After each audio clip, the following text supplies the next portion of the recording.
अस्सलाम वालेकुम नाजरीन, मैं हूं रफ़ीक मुग़ल। आप देख रहे हैं मारगला न्यूज़। आज हम आपकी मुलाकात पंजाब की एक ऐसी मरूफ अदाकारा से कराते हैं और इनसे हम थिएटर के मौजूदा हालात के बारे में कुछ डिस्कस करेंगे और उनकी ज़ाती ज़िंदगी और थिएटर के हवाले से कुछ गुफ्तगू करेंगे। जी अस्सलाम वालेकुम सुंबल जी। वालेकुम सलाम। सुंबल जी, ये बताइएगा, जी, अक्सर तो अदाकाराएँ जब उनसे इंटरव्यू किया जाता है वो यही कहती हैं मुझे बचपन से शौक़ था इस फील्ड में आने का। क्या आपके साथ भी ऐसा ही है, बचपन से ही शौक़ था या कोई हादसाती तौर पे इस फील्ड में आ गई? नहीं जी, मुझे तो बचपन से पता ही नहीं था इस चीज़ का। उनको पता नहीं कैसे पता होता है बचपन में। तो मतलब एक जिस तरह एक घरेलू होता है, घर होता है, उस तरह मैं अपने घर में रहती थी। मुझे इस शोबिस का कोई पता नहीं था, ना शौक़ था। अलबत्ता मूवीज़ वगैरह देखती थी तो ड्रामे वगैरह भी देखती थी, लेकिन स्टेज का नहीं पता था। बस फिर मेरी एक कज़न है सोबिया ख़ान, वो इस फील्ड में आई, उनको देखा तो मुझे भी शौक़ हुआ और मैं भी आ गई। अच्छा, ये बताइए पहला कौन सा ड्रामा किया था आपने, उस वक्त आपको क्या इसका मुआवजा मिला? पहला ड्रामा मैंने किया था, हमारे मुल्तान में एक थिएटर बना था तमासील। जी। तमासील के नाम से एक थिएटर बना था, वहाँ मैंने पहला ड्रामा किया था सर जवार बलोच के पास, और उत्तर मुझे मिला था 1000 रुपया, मतलब एक दिन का। अच्छा अच्छा। जी जी। अच्छा, ये बताइए ऐसा कौन सा ड्रामा किया था जिससे आपका ड्रामा इंडस्ट्री में आपका ग्राफ बढ़ना शुरू हुआ, और आपने कौन सा ऐसा ड्रामा था जिस पे आपने ये ज़रूरी समझा कि इस पे अब मुझे मुआवजा बढ़ाना चाहिए? नहीं, मैंने एकदम से अपना मुआवजा नहीं बढ़ाया, मैंने आहिस्ता आहिस्ता करके अपनी पेमेंट बढ़ाई है। मतलब एकदम से शॉर्टकट नहीं मारा है, पहले कुछ हुई फिर कुछ हुई, अब कुछ, इस तरह से मेहनत की, जिस तरह मेहनत करती गई, काम करती गई, पहचान बनती गई, उस तरह से पेमेंट बढ़ती गई और इसी तरह ही हुई है पेमेंट ज़्यादा। अच्छा सुमल जी, ये बताइएगा, अक्सर पंजाब के हर जगह देख लो, अक्सर स्टेज की आर्टिस्टों में पहला दूसरा गाना करने की दौड़ लगी होती है, मैंने ये नहीं करना, मैंने ये नहीं करना। तो इसकी मेन क्या वजह होती है, वो पहला दूसरा गाना क्यों नहीं करती? मेन वजह यही है कि जो हम देखते आए हैं, जो हमारी सीनियर्स करती थी, हम उनकी मतलब जैसे वो करती थी वैसे ही हम उनको फॉलो करते हैं। उनके दरमियान ये सब होता था कि मैंने पहला गाना नहीं करना, दूसरा नहीं करना, तो फिर उस तरह जिस तरह हम सीखते हैं उसी तरह फिर हम भी करते हैं कि हमने भी नहीं करना। तो जिसका जितना ड्यूरेशन हो जाता है शोबिस में, जितना टाइम गुजर जाता है, उस हवाले से वो कहती हैं कि हम सीनियर हैं, हम ऊपर करेंगी। और कुछ लड़कियाँ जो आती हैं और शॉर्टकट करके अपना मतलब के प्रोड्यूसर्स के साथ या जिस तरह का भी वो शॉर्टकट इस्तेमाल करती हैं, वो अब आके कहें कि हमने किसी सीनियर लड़की के ऊपर गाना करना है, तो इस तरह नहीं उनकी मानी जाती। बस इसी वजह से ये दौड़ लगी रहती है कि जूनियर्स आने वाली कहती हैं कि हमने सीनियर्स के ऊपर काम करना है और सीनियर्स नहीं मानती हैं, बस यही बात होती है। तो आपने कभी ये सोचा दूसरा गाना करने से हमारे तजर्बे के मुताबिक एक भरपूर जोबन होता है थिएटर के अंदर पब्लिक का, ताकि क्योंकि तीसरा चौथा पाँचवें के दौरान पब्लिक भी निकल जाती है, कभी आपने ये महसूस किया? नहीं नहीं, मैंने तो नहीं देखा कि कभी चौथे पाँचवें के दौरान पब्लिक गई हो। हाँ, मतलब लास्ट पे अक्सर पब्लिक चली जाती है क्योंकि कुछ लोग थक जाते हैं या कुछ लोग बोर हो जाते हैं या इस तरह से उनका कोई भी जो सीन बनता है उस वजह से पब्लिक चली जाती है। लेकिन पहले से स्टार्ट किया था और काफ़ी टाइम हो गया शोबिज़ में, तकरीबन 8-9 साल हो गए शोबिज़ में, तो अब पहले पे तो नहीं रहना ना, मेहनत की है तो फिर आगे आगे इंसान जाता है। अब जो आ रही है वो पहला करे, हम तो आगे करेंगे ना। अच्छा, दूसरा ये भी बताइएगा, हाल में आर्टिस्टें अपनी वैल्यू बनाने के लिए क्या अपने बंदे बुलाती हैं, उनसे तालियां लगवाती हैं ताकि उसकी वर्थ वैल्यू बने? ये कहाँ तक सही है, इसकी क्या वजह होती है? और अक्सर ये भी देखा, एक आर्टिस्ट की पब्लिक आ गई है, दूसरी आर्टिस्ट की वो पब्लिक उसमें से कुछ लोग उठ के भी चले जाते हैं उसको डिग्रेड करने के लिए। जी बिल्कुल, ये तो होता है कि आर्टिस्ट अपने फैंस वगैरह को इनवाइट करती हैं, ड्रामा देखने के लिए बुलाती हैं, बिल्कुल उनको वो रिस्पांस भी करते हैं, क्लैप भी करते हैं। तो लेकिन ये जो अब सिस्टम है ना, पर्सनली कोई उनका जब क्लैश होता है ना, तो फिर ये हरकत करती हैं कि उन किसी लड़की के गाने में जो अपने बुलाए हुए गेस्ट होते हैं या वो उनको कह देती हैं आप बाहर चले जाइए इस लड़की के सॉन्ग में। तो जो जिसकी पर्सनल लड़ाई होती है वो ही जाती हैं, वरना अदरवाइज़ तो नहीं जाती। अच्छा, अब हम आते हैं मेन इशू की तरफ जो इस वक्त थिएटर की चल रहा। हाल ही में पिछले कुछ दिनों से लाहौर में पूरे पंजाब के थिएटर इस वजह से सील हुए कि आर्टिस्टें वल्गर बेहुदा डांस और गंदे इशारे, कहीं नोट निछावर की वजह से थिएटर सील हुए हैं। तो इस पर आप क्या कहेंगी? क्या ये पंजाब हुकूमत ने फ़ैसला दुरुस्त किया या नहीं करना चाहिए था? नहीं, ये इक़दाम तो अच्छा है कि उन्होंने नोटिस किया इस चीज़ को और उन्होंने गौर किया है कि जो है ना मतलब इस तरह से थिएटर सील करने वाली जो बात है ना, मैं ये कहना चाहूँगी कि थिएटर नहीं सील करने चाहिए। जो आर्टिस्ट गलत कर रहा है काम, उसको आप बैन करो या उसको वार्निंग दो आप, लेकिन जो नहीं कर रहा, जिसका रोज़गार मतलब हमारे थिएटर से वाबस्ता है, जो डेली बेसिस पे काम करते हैं, इस तरह वो जो गरीब इस चक्कर में आए हैं, तो उनके लिए है कि बस थिएटर नहीं बंद करें, जो ये काम गलत हरकत करता है उसको बैन करें। बस मैं तो यही कहूँगी। अच्छा, दूसरा ये बताइए, ये जो डांस होता है ड्रामों के अंदर, क्या इसी को डांस कहते हैं? क्या ये डांस है प्रॉपर? जी बिल्कुल प्रॉपर डांस है, यही है, क्योंकि हमारे पाकिस्तान में तो मतलब कि जैसा कि इंडिया में है, वहाँ पे तो क्लासेस दी जाती हैं, डांस सिखाया जाता है, हर किस्म का डांस सिखाया जाता है। तो हमारे पाकिस्तान में तो ऐसा नहीं है। हमारे पाकिस्तान में तो गाने ही उस तरह के होते हैं कि जिस तरह हमें परफॉर्म करना पड़ता है उन गानों पे, क्योंकि इंडियन गाने हमारे पाकिस्तान में बैन है, इंडियन चल नहीं सकते। तो पाकिस्तानी गाने हैं, जो जिस तरह के गाने हैं आपको पता है, ज़्यादातर जिस वो नोयत के गाने होंगे उसी नोयत का हमें डांस करना पड़ेगा। ठीक है, तो वो फिर इस तरह अभी मैंने देखा है काफ़ी सारे कॉलेजेस में भी जो है ना ये गाने चल रहे हैं। अभी पीजीसी में एक इवेंट हुआ है कॉलेज में ना, लाहौर में, तो वहाँ पे एक मतलब एक लड़का है, वो शीमेल बन के तो मुजरे पे डांस कर रहा है। तो हमारा थिएटर देखो और कॉलेज देखो, कॉलेज में ये हरकतें हो रही हैं, तो ये तो फिर थिएटर है। यहाँ वही बंदा आएगा ना जिस इंटरटेन होना है, वहाँ तो पढ़ने जाते हैं।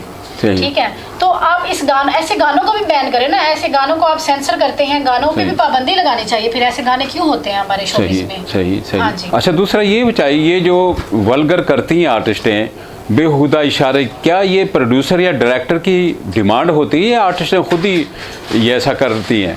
देखें, एक थिएटर है, एक थिएटर में एक लड़की वल्गर कर रही है, दूसरी लड़की नहीं कर रही।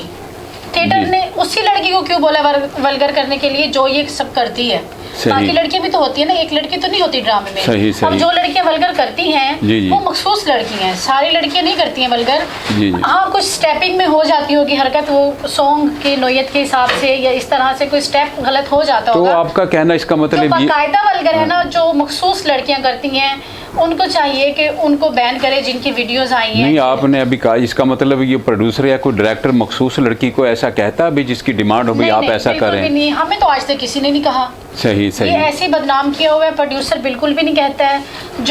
जिस लड़की को काम नहीं मिल रहा होता, ठीक है, जो लड़की अपना दिखाना चाहती है कि मैं फील्ड में हूँ, तो अपने आप को दिखाने के लिए, ये शो करने के लिए वो ऐसी हरकतें करती हैं। तो उनको चाहिए कि नहीं करनी चाहिए। अपनी वजह से आप दूसरों का रोज़गार ख़राब कर रही हैं, ये गलत बात है। ये बताइए, दूसरा, कभी आपको ऐसी ऑफर किसी डायरेक्टर या प्रोड्यूसर ने वैसे कहा है कभी इस तरह? आप कोई थोड़ा बहुत मैं इस चीज़ की कसम देने को तैयार हूँ, मुझे आज तक कभी किसी प्रोड्यूसर ने नहीं कहा। सही। हाँ जी, और ना ही वो मेरे ख्याल में वो कहते होंगे। जब मुझे नहीं कहा तो औरों को कैसे कहते होंगे?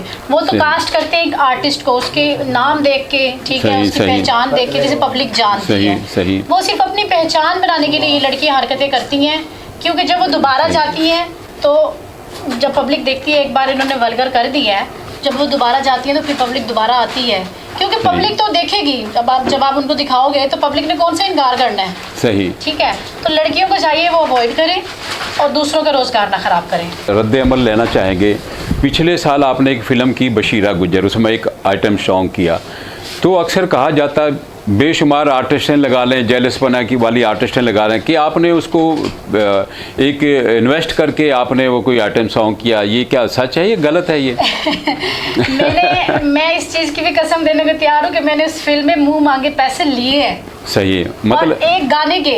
सही। इतना उधर मेन लड़की जिस लड़की ने ड्रामा किया है ना, फिल्म की है, उसने इतने पैसे नहीं लिए होंगे जितने मैंने एक गाना करने के लिए हैं, सिर्फ इसलिए कि मेरी पहचान है। उनकी मतलब पहचान की वजह से मूवी को व्यूअर्स मिलेंगे, ठीक है, लोग देखेंगे। जो साफ मौजूदा वक्त में एक स्टेज पे नाम था, क्योंकि आजकल काफ़ी फिल्म वाले ऐसी आर्टिस्टों को शामिल करते हैं जो सोशल मीडिया पे हिट है। उसके बाद भी मुझे बेशुमार फिल्म की ऑफर हुई है, बेशुमार पंजाबी फिल्मों की ऑफर हुई है, लेकिन मैंने नहीं की, क्योंकि जिस तरह की हमारी स्टोरी है, ड्रेसिंग है, मुझे वो एक्सेप्ट नहीं है। उस फिल्म में भी अगर मैंने गाना किया है तो मैंने अपने पूरे लिबास में किया है, ठीक है, और सिर्फ दिखाने मतलब शो के तौर पे, चलो भाई फिल्म स्टार लिखते हैं साथ में तो कोई फिल्म में होना भी चाहिए। जी। तो सुंबल एक ये भी बताइएगा, मुल्तान के अलावा दीगर मज़ाफ़ात हैं, छोटे इलाके शहर हैं जहाँ पर खुल्लम खुल्ला वल्गर डांस, पैसा निछावर करना, ये वो, क्या वहाँ के ड्रामे होने से हमारे जो बड़े शहर के ड्रामे में उस पर कितना असरअंदाज वो ड्रामे होते हैं? देखिए, अब इतनी सारी वीडियोस वायरल हुई हैं, अब ये नहीं पता कौन सी किस थिएटर की है, कौन सी किस थिएटर की है। ठीक है, हमारे मुल्तान में ड्रामा होता है ना, तो जो हमारे साइड से लोग आते हैं ना, छोटे छोटे गाँव से, मीन्स के डीजी खान से जो लोग आते हैं, डीजी खान में थिएटर बन गया, खानेवाल से जो लोग आते हैं खानेवाल में बन गया, महल से जो लोग आते हैं महल में बन गया, इस तरह हर शहर में अपने अपने थिएटर बन गए। ठीक है, वहाँ पे मतलब जिस तरह इनको हमारे मुल्तान में मॉनिटर किया जाता है, ड्रामे को बाकायदा एक मॉनिटर बिठाया जाता है। हमारे मुल्तान में आज तक ऐसी हरकत नहीं हुई, ना कभी वल्गर हुआ है, ना ही मतलब कि जब से मैं शोबिज़ में आई हूँ मैंने कोई ऐसी हरकत देखी है। तो जिस तरह इधर मॉनिटर किया जाता है, इस तरह उधर भी मॉनिटर किया जाए। ठीक है, क्योंकि अगर वहाँ पर खुल्लम खुल्ला इजाज़त होगी हर चीज़ करने की, तो ऑडियंस का रुझान उधर होगा, ना कि इधर होगा जहाँ पे बाउंड होकर ड्रामा देखना है। ठीक है, वहाँ पे भी आप फुल उसको मॉनिटर करें। ठीक है, जो रूल्स रेगुलेशंस हमारे मुल्तान के लिए, बड़े सिटीज़ के लिए हैं, वही छोटे शहरों के लिए भी होने चाहिए। मैं ये नहीं कहती कि छोटे शहरों को बंद करें, उनका भी रोज़गार है, उनको भी पूरे जो SOPs होते हैं या जो एक सिस्टम होता है उस सिस्टम के तरह चलाना चाहिए। सही। अच्छा, कि ये बताइए, आर्ट काउंसिल में अक्सर जो ड्रामे होते हैं वो बाकायदा फैमिली ड्रामे होते हैं, और उसमें कई बार हमने देखा, आपको भी काम करते देखा, और वहाँ पर पब्लिक और वो फैमिलीज़ इतनी बहुत ज़्यादा आती हैं, तो वही का काम आप इस कमर्शियल थिएटर में नहीं ला सकते? ये तो अब हमने तो नहीं लाना ना, ये तो हमारे डायरेक्टर्स को चाहिए, हमारे प्रोड्यूसर्स को चाहिए कि वो वो वाला काम इधर लेके आए और फिर इधर देखें कितना पब्लिक रिस्पॉन्स करती है। हमारा ड्रामा ही तो नहीं है, ड्रामा हो हमारे थिएटर्स पे तो पब्लिक खत्म ही ना हो। पहले यही होता था, जब गाने खत्म हुए तो ड्रामा होता था। सही। तो अब ड्रामा खत्म हो गया तो फिर सिर्फ गानों पे तरजीह रह गई। अब गाने भी जो है मतलब कि वो भी मखसूस हो गए गाने, तो अब इनको चाहिए कि अब ये दोबारा से ड्रामा पैदा करें ताकि ऑडियंस वापस आए ड्रामे की तरफ। सही। हाँ जी। दूसरा ये बताइएगा, एक आखिरी सवाल है, सोशल मीडिया के हवाले से बताइएगा। अक्सर आर्टिस्टों के, या आप भी लगा लें, दीगर काफ़ी लगा लें, फेक अकाउंट और दीगर इस तरह के अकाउंट बना के वो पैसे मंगाते हैं, या वो मैं सुंबल हूँ या कोई भी लगा लें, काफ़ी तादाद में आर्टिस्ट हैं। तो ये पिछले कुछ चंद महीने पहले एक ऐसा पेज वायरल हुआ था सुंबल खां के हवाले से, भाई पैसे मंगाना, ये कहाँ तक दुरुस्त है ये? जी बिल्कुल, मेरे नाम से बहुत से फेक अकाउंट्स बने हुए हैं। ठीक है, और वो उनका तरीका वारदात ये है कि वो हमारी फेसबुक से हमारी लाइव कॉल्स को उठा लेते हैं। ठीक है, हमारा नंबर भी उनके पास है। ठीक है, और वो क्या करते हैं, वो किसी उसको कहते हैं हमें कॉल करो। जब वो कॉल करते हैं ना, तो जो हम लाइव कॉल में अस्सलाम वालेकुम, वालेकुम सलाम, इस तरह हाय हेलो करते हैं, वो आगे से वो प्ले कर देते हैं। तो अगले बंदे को फील होता है कि जैसे ये रियल में मुझसे वीडियो कॉल पे बात कर रही है। तो वो अक्सर ऐसा करते हैं कि वो टिकट्स के पैसे भी वो बंदा मंगवा लेता है। मैं जी आप मेरा ड्रामा देखने आओ, मुझे टिकट्स के पैसे भेजो, मैं आपकी टिकट्स रिजर्व करवा देती हूँ या करवा देता हूँ। वो उसको टिकट्स के पैसे भेजते हैं, क्योंकि मेरे साथ 1-2 दफ़ा ये वाकया हुआ है कि कुछ लोग थिएटर के बाहर आए हैं, तो उन्होंने कहा है कि हमने सुंबल खान को पैसे भेजे हैं। वो मैं नहीं होती, वो फेक अकाउंट में पैसे भेज के तो इधर ड्रामा देखने आ जाते हैं। तो इतना मतलब शऊर भी होना चाहिए लोगों में कि मतलब एक आर्टिस्ट है वो इतना फ्री नहीं है, ये इस तरह की चीप हरकतें नहीं करता है। एक आर्टिस्ट जो होता है ना, रियल आर्टिस्ट, वो ऐसे काम नहीं करता कि किसी से पैसे मंगवा लिए, ठीक है, किसी को चीट कर दिया। हम पब्लिक प्रॉपर्टी हैं, आप लोग हमें देखने आते हैं, हमें प्यार करते हैं। ऐसा मेरे साथ नहीं, बाकी आर्टिस्टों के साथ भी हो रहा है जो सोशल मीडिया पे इन है। ठीक है, तो मोहतात रहा करें, इस तरह किसी को पैसे ना भेजा करें आप। ठीक है, आप वेरीफाई किया करें। एक आर्टिस्ट ये काम नहीं करता है कि किसी से 5000 मंगवा लिया, किसी से लोड मंगवा लिया, किसी से 10,000 मंगवा लिया।